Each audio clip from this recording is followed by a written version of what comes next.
پر ہمارے ہاں تو شک پہ بچیوں کو ذبح کر دیا جاتا ہے. بیٹا زنا کرتا رہے وہ جی شور شار ہے, بیٹا زنا کرے وہ جی شور شار ہے, کردی رہ جاتے ہیں. شادی کر کے زنا نہیں چھوڑتے, اور بچی پر شک پڑ جائے تو ذبح کر دیتے ہیں. اس راوی نے کتنی بچیوں کو نگلا ہے. یہ تمہارے اب تو خشک ہو گیا, میں تو یہیں پیدا ہوا ہوں, یہی زندگی کو ڈھلتے دیکھ. اس راوی نے کتنی بچیوں کو نگلا ہے, کتنی بے گناہ بچیوں کو. میں ذمہ داروں کا میں کمی نہیں, میں اس معاشرت کو بوڑھے ہو کر بھی زنا نہیں چھوڑتے, بوڑھے ہو کر زنا نہیں چھوڑتے, اور ان کی غیرت پہ کوئی آنچ نہیں آتی. ہمیں میاں صاحب بیٹھ ہویا ہے, ہمیں مار صاحب بیٹھ ہویا ہے, ہمیں سردار صاحب بیٹھ ہویا ہے, اور بچی پہ شک پڑ جائے. اتنی بچیوں کو راوی نے کفن پہنا دیا اپنی موجوں کا, اور اس کی مچھلیوں نے قبر بنا دی اپنے پیٹ میں. کیا ظلم و ستم ہے,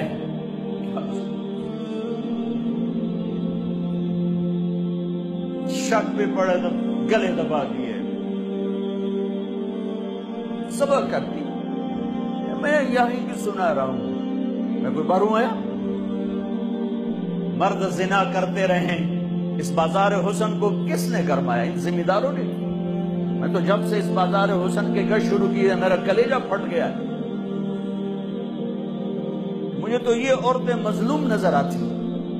کون سی عورت ہے جسم بیچنے کے لیے خوشی سے تیار ہو؟ کون سی لڑکی ہے جوانی کا کو بیچنے کے لیے؟ کون بچی ہے جو گھنگرو باندھے گی خوشی کے ساتھ؟ انہیں سرداروں نے گھنگرو بندھوائے, ان نوابوں نے نچایا, ان کے جسموں سے وہ کھیلے.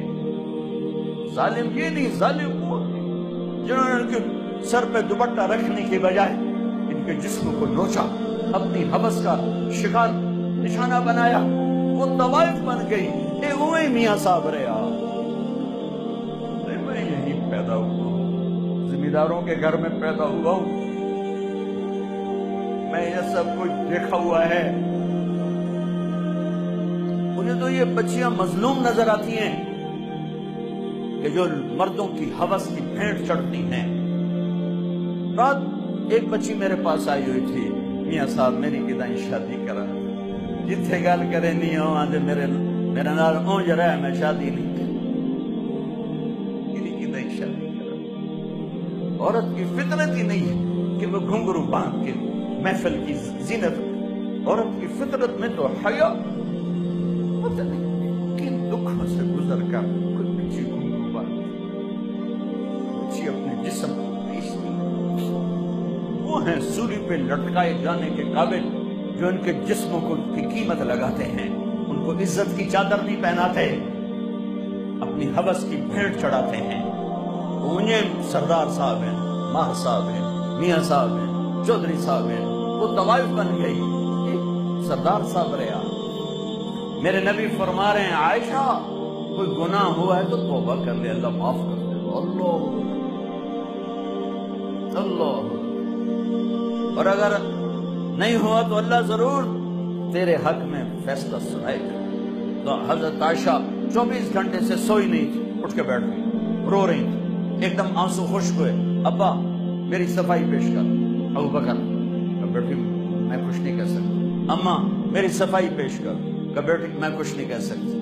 تو فرمایا اگر میں جھوٹ بولوں تو اب سب مجھے سچ مانو گے, اور اگر میں سچ بولوں تو کوئی مجھے سچا نہیں مانے گا. میں اپنے اوپر الزام کیسے دھر لوں؟ میں اپنے رب کو پکارتی ہوں, میں یعقوب کے رب کو پکارتی ہوں, یوسف کے باپ کو پکارتی ہوں. کہتے مجھے حضرت یعقوب کا نام بھول گیا غم کی وجہ سے. میں نے کہا میں یوسف کے باپ والا جملہ بولتی ہوں جو انہوں نے کہا تھا فصبر جمیل واللہ المستعان. اور یا لیٹی تو ایک دم وحی آئی.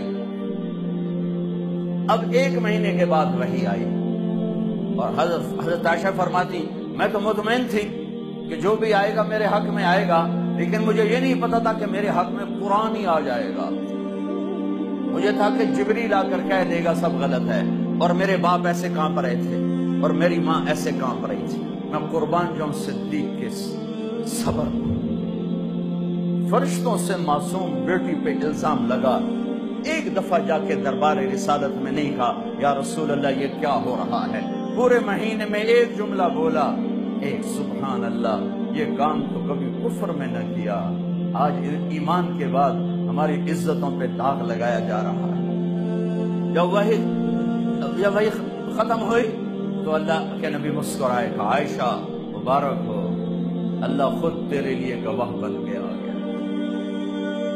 تو حضرت ام رومان نے کہا بیٹی اٹھو، اللہ کے نبی کا شکر ادا کرو، تو فرمایا نہیں نہیں، میں اس کا شکر ادا کروں گی جو میرا گواہ بن گیا ہے۔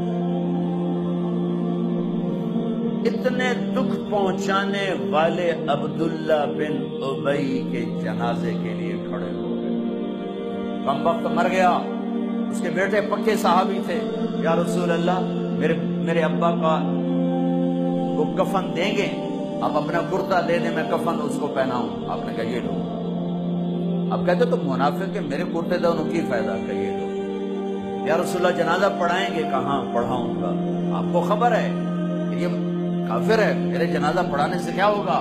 کہ نہیں پڑھاؤں گا۔ اپنا کرتا دیا، کفن پہنایا، اس کے جنازے پر کھڑے ہوئے تو سامنے عمر آ گئے، یا رسول اللہ آپ جانتے نہیں یہ کون ہے؟ مجھے بتاتے ہو کون؟ جانتا نہیں تو اور کیا ہے، تو کا جنازہ کیوں پڑھا رہے ہیں؟ کہ اللہ نے کہا پڑھ یا نہ پڑھ معاف نہیں کروں گا، میں پڑھتا ہوں شاید اللہ معاف کر۔ میرے نبی دیکھ رہے تھے کہ یہ امت ایک دوسرے کے جنازے پڑھنا بھی چھوڑ دے۔ میرے نبی جانتے تھے، دیکھ رہے تھے، ارے آپ نے تو حسن حسین کے لیے ہاتھ نہ اٹھائے، تمہارے لیے ہاتھ اٹھائے، ان کو قربانی کے لیے پیش کر دیا، ایک لفظ نہیں ان کے لیے بولے۔